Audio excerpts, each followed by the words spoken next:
ఆ 2 సంవత్సరాల్లో అంటే మీకు ప్రాణాన్ని మీరు కాపాడుకోవడం కాకుండా ప్రజల కోసం ఏం చేశారు?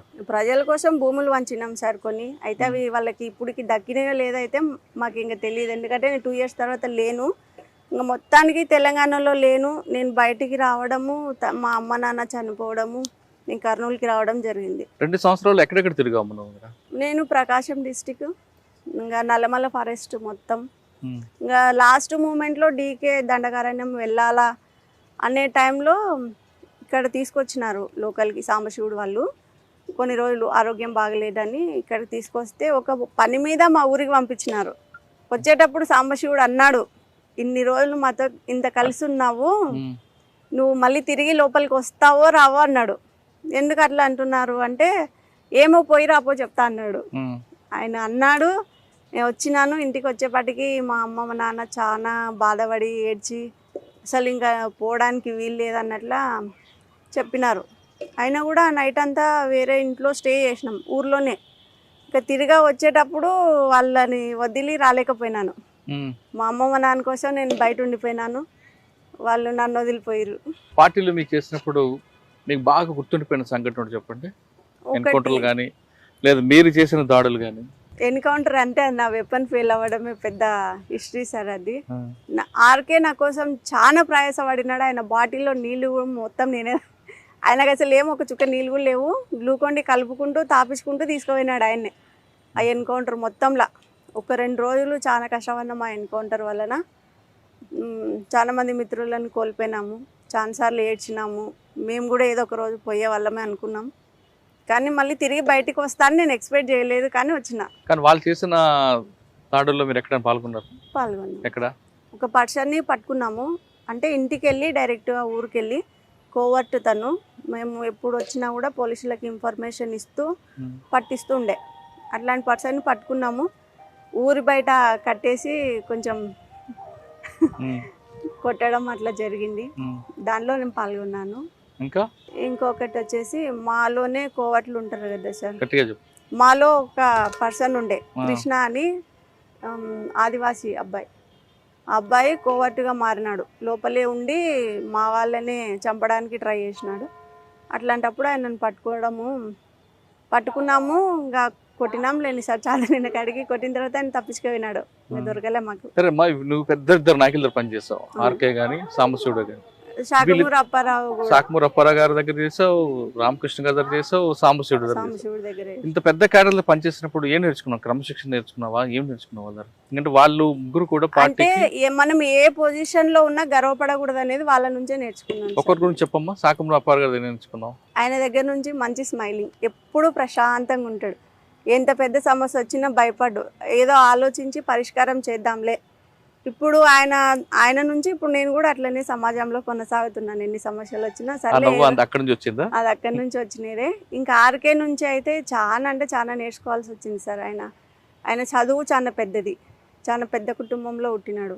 అంత చదువు ఉన్నప్పటికీ ఆయన సమాజాన్ని వదిలి అడవి బాట పట్టుకున్నాడు. ఆయన ఎప్పుడు బుక్కులే చదువుతుండే, వేరే పని ఏం చేసలేకుండే. నాకు నా నైట్ సెంట్రీ వేస్తే నా సెంట్రీ అయిపోయేంత వరకు ఆయన మేల్కొని ఉండాల.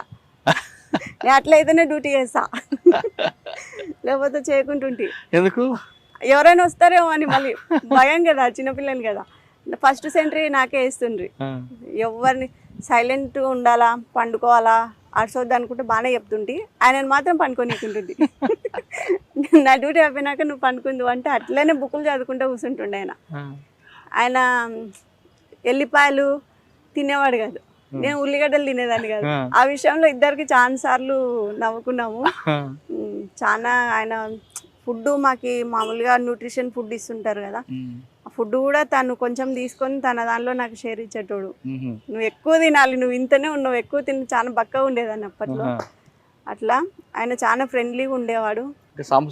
సాంబశివుడు కూడా ఆయన తండ్రి లాగానే మాకైతే. ఇట్లా అన్ని విషయాలు చెప్తుండే, బాగా చూసుకుంటుంది వాళ్ళందరినీ. ఇప్పుడు కూడా మిస్ అయినా అన్న బాధ అయితే నాకు లోపల ఉంటుంది. నేను సమాజంలో ఒక పొలిటికల్ లీడర్ని, పాలిటిక్స్ నుంచి ఏం చేయలేకపోయినాను, దానిలో ఏం చేయలేకపోయినాను. మాజీ నక్సలైట్ల జీవితం ఇది. ఎందుకంటే గవర్నమెంట్ పోస్టులు పెట్టుకుంటే రావు. పోలీస్ డిపార్ట్మెంట్లో ఒకప్పుడు హోంగార్డ్ పోస్ట్ ఇచ్చినారు. అది నాకు తెలియకుండానే మా పెద్దవాళ్ళు ఆర్డర్ కాపీ ఇవ్వాల, పోలీస్ డిపార్ట్మెంట్ వద్దు అని. ఉమ్. నేను ఇప్పుడు ఎక్స్పెక్ట్ చేస్తున్నా జాబ్ కావాలని, ఇచ్చేవాళ్ళు లేరు. కదమ్మా 2 సంవత్సరాలు ఉండి మరి ఎందుకు బయటకు వచ్చావు? హెల్త్ ఇష్యూ ఉమ్. మెయిన్, హెల్త్ ఇష్యూకి వచ్చి అమ్మ వాళ్ళని చూసి ఆ సెంటిమెంట్కి లోపలికి వెళ్ళలేకపోయినాను.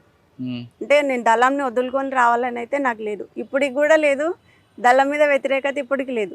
మీరు వస్తున్న తర్వాత పార్టీ నుంచి మళ్ళీ పిలుపు వచ్చిందా? అంటే నేను చాలా రోజులు వాళ్ళతో టైఅప్ అయినాను, బయటికి వచ్చినా కూడా ఉమ్.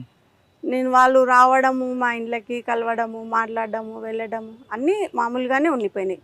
పోలీస్ వాళ్ళు డౌట్ వచ్చి చాలా అడిగిరు నన్ను. అయితే వాళ్ళు నాకు మీద చేయడానికి ఒకటి లేదు, నేను మైనర్ కాబట్టి ఉమ్. వాళ్ళని కూడా 30 తిప్పలు పెట్టిన స్టేషన్లో. ఏదో ఇక్కడ ఏ స్టేషన్ లో లింగాల పోలీస్ స్టేషన్. ఏం చేసావు? అడిగిరు అన్ని క్వశ్చన్స్. మీరు ఏం అడిగినా నేను మళ్ళీ పోతా సార్, నన్ను మాత్రం అడగొద్దని. మీరు అడిగితే నేను ఒప్పుకోను, మీరు ఎన్ని అడిగినా నేను సమాధానం చెప్పను. ఆ. నాకు అన్నీ తెలుసు, తెలియని నేను చెప్పను, నాకు తెలిసినా నేను మీకు చెప్పను. మరి కొట్టలేదా ఇప్పుడు? కొట్టలేదు సార్. ఆ. నెల రోజులు పెట్టిరు స్టేషన్లోనే, భోజనం పెట్టారా? భోజనం పెట్టిరు. ఉమ్. అప్పుడు ఎవరు ఎస్ఐ మీకు బాగా చూసుకున్నది? ఆయన ఏమో రెడ్డి సార్, ఆయన పేరు ఏం పేరు తెలియదు. మీకు బాగా ఇబ్బంది పెట్టిన ఆఫీసర్ గానీ బాగా చూసుకున్న ఆఫీసర్ ఎవరన్నా గుర్తున్నారా? ఎవరు ఇబ్బంది పెట్టలేదు సార్, అందరూ బాగానే. బాలు నాయక్ ఎస్ఐ అని బల్మూర్ స్టేషన్లో చేస్తుండే ఆ. ఆయన. మేము దళంలో ఎక్సర్సైజ్ చేయడము, ప్రాక్టీస్ చేయడము వీడియో ఆయన దగ్గర ఉన్నింది. ఆ. ఆయన మా వాళ్ళని తీసుకొచ్చి చూపించిండు స్టేషన్లో కూర్చోబెట్టి, మీ అమ్మాయికి రాళ్ళని చెప్పిర్రు, ఏం తెలియదు అని చెప్పిర్రు. ఆహా. అసలు ఆమెకు భూమి మీద నూకలు ఉన్నాయి కాబట్టి ఉన్నది, లేకపోతే ఉండే మంచి కాదు, ఏజ్ తక్కువ ఉంది కాబట్టి ఏం చేయలేకుంటున్నాము, చూడండి ఆమె యాక్టివిటీస్ అని ప్రొజెక్టర్లో అది టీవీలో ఆ. పెట్టి చూపించినారు. విసిఆర్ లో మా వాళ్ళే నోరు ముక్కున్నారు ఇట్లా. అంటే మేము గన్స్ తో చేయడము అవన్నీ దాంట్లో ఉందా వీడియో ఉందా మీ దగ్గర? మా దగ్గర లేదు సార్. అప్పుడు స్టేషన్ లో కూడా మాకేం మిగిలా, చూపించిర్రు, మా వాళ్ళే నమ్మలా. అది ఇప్పుడు కూడా మర్చిపోను సార్ ఆ సంఘటన. గురునాయక్ సార్ ఎస్ఐ అప్పట్లో, అచ్చా. మేము సరెండర్ అయినప్పుడు. ఉమ్. సరెండర్ శ్రీనివాస్ మీకు రెడ్డి చూపించారా? ఎస్పీ. ఎవరు? కొత్తకోట శ్రీనివాస్ రెడ్డి గారా? ఉమ్. ఆహా. ఆయన ఏమన్నారు? ఆయన హోమ్ గార్డ్స్ ఇంటర్వ్యూ అప్పుడు వచ్చినారు. ఆ. ఆయన ఏమన్నా నువ్వు ఎందుకు వెళ్ళావు అని తిట్టలేదా? లేదు సార్. ఇంకా ముత్తయ్యనేమో సిఐ ఉండే సార్ అచ్చంపేటలో, ఆయన కూడా అడిగిండు, గన్ను కూడా పెట్టిండు, మా అమ్మని కూర్చోబెట్టి పక్కన, నీ కూతుర్ని చంపేద్దునా అని అంటే మా అమ్మ ఏడ్చింది. భయపడద్దు, వాళ్ళు చంపర్లే అని చెప్పి. చంపేటోళ్ళు అయితే ఇటు నాకు తేరులే. అసలు యాక్చువల్గా అంటే నేను బయటికి వచ్చిన తర్వాత 2 నెలలు అజ్ఞాతంలో ఉన్నా. నేను బయటకు వచ్చినాను ఎవరికి తెలియదు. 2 నెలల తర్వాత మా సిస్టర్ మ్యారేజ్ ఉంది. అప్పుడు మ్యారేజ్కి నేను అటెండ్ అయినా, ఎట్లయినా ఇన్ఫర్మేషన్ పోతుందని, వాళ్ళ ఇంటి దగ్గర రాకూడదని నేనే స్టేషన్లో వెళ్ళి సరెండర్ అయినా డైరెక్ట్. తర్వాత జైలుకి వెళ్ళావా? లేదు సార్. అప్పటికి చిన్న పిల్లవు కాబట్టి బయట పంపించారు. అది బయట పంపిన తర్వాత ప్రశాంతంగా ఉందా జీవితం? పర్లేదు సార్, నాకైతే ఏం ప్రాబ్లం లేదు. సాధారణంగా బయటకు వచ్చిన వ్యక్తులు నయం కలుస్తుంటారు, మీకు కలిసాడు ఎప్పుడు? లేదు లేదు సార్, అసలు వాళ్ళని నేను చూడనే లేదు. కాదమ్మా, బయటకు వచ్చిన మాజీ నక్సలైట్లు అందరూ బాగా సంపాదిస్తారు, డంపుల్లో డబ్బులు తీసుకొచ్చారని ఒక ప్రచారం ఉండేది. ఎవరు తీసుకురాలేదు సార్. తీసుకొస్తే ఇప్పుడు ఎంతో మంది నక్సలైట్లు డ్రైవర్లుగా, హోమ్ గార్డ్స్గా, పొలాలు దున్నుకుంటూ, కూలీ పని చేసుకుంటూ, ఎవరి వరకే ఎందుకు, నా వరకే చూసుకోండి సార్. నేను అంత పెద్ద లీడర్స్తో ఉన్నా, నేను రూపాయి తెచ్చుకోలేదు. గవర్నమెంట్ నాకు రివార్డింగ్ ఫండ్ అని 25,000 సరెండర్ అయినప్పుడు ఇచ్చింది. ఇంకా అది తప్ప నుంచి నాకు గవర్నమెంట్ నుంచి ఇప్పుడు దాకా ఒక్కటి కూడా వచ్చిందే లేదు. అందరికి ఇల్లులు వచ్చినాయి, ఫ్లాట్లు వచ్చినాయి, అన్నీ వచ్చినాయి. నాకు మాత్రం ఏం రాలేదు సార్ గవర్నమెంట్. జీవితం ఇప్పుడు గడుస్తుంది. ఇప్పుడు నేను మా అమ్మ నాన్న చనిపోయిన తర్వాత కర్నూలులో మా మేనత్త వాళ్ళు తీసుకొచ్చుకున్నారు. నేను అక్కడికి కూడా రానని చెప్పిన, ఒక్కదాన్నే ఉంటాను, మా ఇంట్లో నేను ఉంటాను, నా పని నేను చేసుకుంటానంటే వాళ్ళే తీసుకొచ్చిరు ఇక్కడ బలవంతంగా. హాస్పిటల్లో వర్క్ నేర్పించినారు, నర్సింగ్. మా తర్వాత జాబ్ చేసే టైంలో మా హస్బెండ్ పరిచయం అయినారు. ఆయన ఫిజికల్ హ్యాండిక్యాప్డ్ అయినా కూడా మెంటల్ పరంగా చాలా స్ట్రాంగ్. మనం అంత స్ట్రాంగ్ ఉండలేం, ఆయన ఉన్నంత స్ట్రాంగ్. తను నాకు చాలా సపోర్ట్ ఇస్తాడు సార్ అన్ని విషయాల్లో కూడా. తల్లిదండ్రులు లేకపోయినా వీళ్ళ ఇంటికి వచ్చిన తర్వాత ఆ ఫీలింగ్ లేదు నాకు, అమ్మ నాన్న లేరు అన్న ఫీలింగ్ లేదు. అన్నీ తనే చూసుకుంటాడు. సాధారణంగా మీరు గట్టిగా నిలబడ్డారు, మీకు దొరికిన హస్బెండ్ కూడా గట్టిగా, శారీరకంగా వీక్ అయినా మానసికంగా దృఢమైన వ్యక్తి కాబట్టి మీకు కాపురం సజాదారు. మీరు చాలా కష్టాలు చూస్తారు, ఎందుకు చెప్తున్నారు? మీరు పార్టీలో జిల్లాగా నేను చేయలేపారు, పొలిటికల్ గా వచ్చారు నేను చేయలేపారు. మీ మనసు దృఢంగా ఉంది కాబట్టి మీరు చాలా సమస్యలు ఎదుర్కొని ముందుకు నిలబడుతున్నారు. నేను పొలిటికల్ పరంగా చేయకపోయినా, పార్టీ పరంగా చేయకపోయినా ఒక మహిళగా చేసినాను సార్. ఏం చేశారు? నేను మనీ మదీనా మహిళా సంక్షేమ సంఘం అని ఎన్జిఓ రిజిస్ట్రేషన్ చేయించి చాలా మంది మహిళలకి టైలరింగ్ మిషన్స్ ఇప్పించినాను, ట్రైనింగ్ ఇప్పించినాను, కంప్యూటర్ కోర్స్ ఇప్పించినాను, దాని నుంచి లోన్స్ ఇప్పించినాను. ఆరోగ్యం బాలేక పెరాలసిస్ వచ్చిన వాళ్ళకి మన ఆర్గనైజేషన్ తరపు నుంచి వేరే చోటికి పంపించి ట్రీట్మెంట్ చేపించడం, ఇట్లాంటివి నా ఆర్గనైజేషన్ పరంగా నేను చేయగలిగినాను. పార్టీ తరఫున కానీ పొలిటికల్ గా చేయలేకపోయారు, కానీ మీ వ్యక్తిగతంగా నిలబడి చేస్తున్నారు. వ్యక్తిగతంగా చేయగలిగినాను. సరే, ఫైనల్ గా చెప్పు. చాలా మంది అమ్మాయిలు కానీ పెళ్ళైన వాళ్ళు కానీ ఏదో చిన్న చిన్న సమస్యకి ఏదో కష్టం అంతా నెత్తి మీద పడినట్లు భావించి పిల్లలు అనాథలు చేసి చనిపోతుంటారు, ఆత్మహత్య చేసుకుంటారు. మరికొంతమంది అమ్మాయిలు అయితే చిన్న చిన్న ఇష్యూలు బాధలకే భరించలేమంటూ ఆ తల్లిదండ్రులకి మానసిక క్షోభ గురించి వాళ్ళు ఆత్మహత్యలు చేసుకుంటారు. ఆ విధంగా ఆత్మహత్యలు చేసుకున్న వాళ్ళకంటే ఇప్పుడేం చేయలేం, చేసుకోబోతున్న వాళ్ళకి కానీ లేదా ఇటువంటి సమస్యలు ఎదుర్కొన్న మహిళలకు కానీ మీరు ఇచ్చే సమాధానం ఏంటి?